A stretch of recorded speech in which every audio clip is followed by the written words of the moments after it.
Hello again, this is Dr. Pike, and this is Chapter 15 of Leading with Communication for LDR350, Networking and Technology.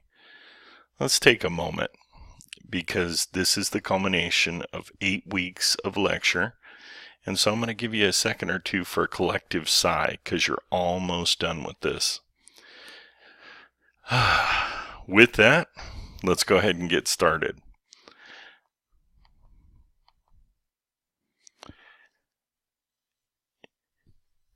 The sharing leader. How do you feel about leading via engagement? Now, when we're talking about tools of collaboration, we have to know that innovation has multiplied the tools available to leaders, and we also have to realize that at the speed of communication, we can no longer be just reactive rather than proactive when it comes to social media use. Leaders have to be aware of the culture of sharing, and this is done through social media. People check in to several sites several times per day, and we have to be ready for that same social media to be a benefit to us as leaders and to respective organizations and companies. We have to understand that sharing occurs on the internet. Users have fans, friends, or followers with whom they maintain digital contact. Communication flows in all directions at once, creating transparency as opposed to privacy, openness as opposed to secrecy, engagement with others as opposed with distance from them. Leaders have the opportunity and obligation to deal with this change in expressing themselves in public. You have to be open to the use of online media. And this may enhance your ability to excite and involve people who would otherwise follow from the sidelines. This helps you determine what people like and dislike. It helps you to engage with others and develop more collaborative team efforts, because the engagement generated by sharing also fosters trust. It helps you to increase connection and support. It helps increase access to ideas and accelerates involvement and innovation.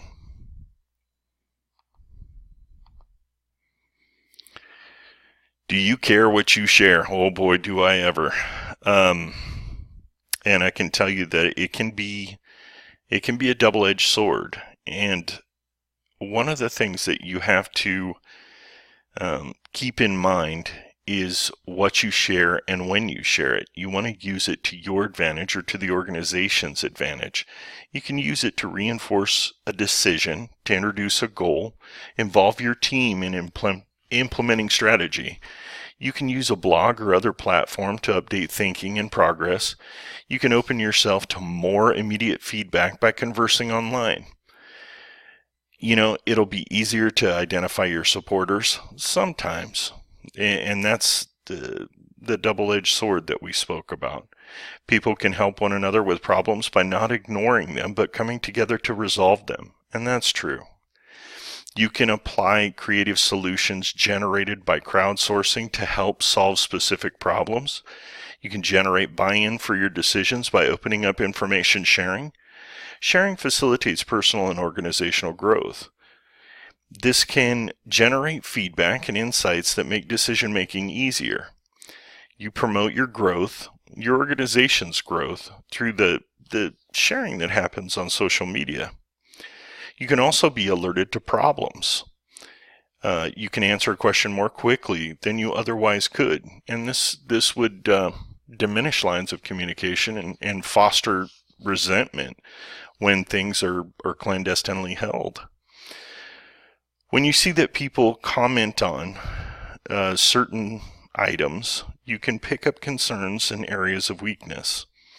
You can accomplish change through sharing by asking a simple question: how can we be better?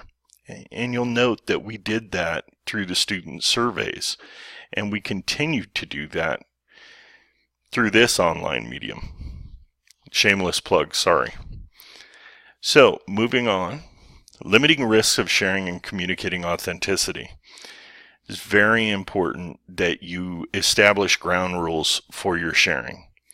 You want to adopt systems that look and feel like popular consumer applications such as Facebook, Dropbox. You want to explain their purpose to the employees, notably utilization for group collaboration and information sharing. Analyze the data emerging from the network to help manage ideas and people. Don't let the networks become too personal.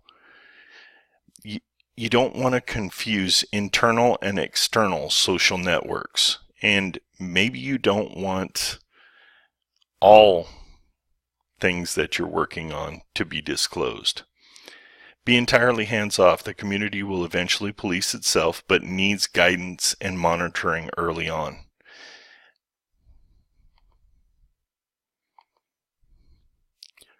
When you're leading virtual teams, there are leadership tools and strategies. Skype and webcams are accelerating the use of video conferencing to facilitate verbal and nonverbal communication. In the use of these communication tools, the leader must make the online team's purpose absolutely clear and provide guidelines and structure for the group's work. The leader must monitor but not impede the group's work. Leaders must listen, demonstrate respect for diverse opinions, and express their appreciation for the team's work. A collaborative leader will excel in this role, but it is not a good fit for the directive, authoritarian leaders or laissez-faire leaders. And I'm certain that we all have experience with these people. The leader must function as the primary source of information, and that'll narrow down the gossiping and rumor mill that begins when you undergo these organizational processes. That is our presentation for Chapter 15.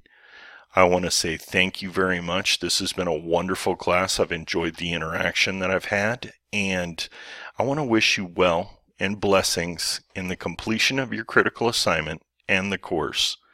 God bless.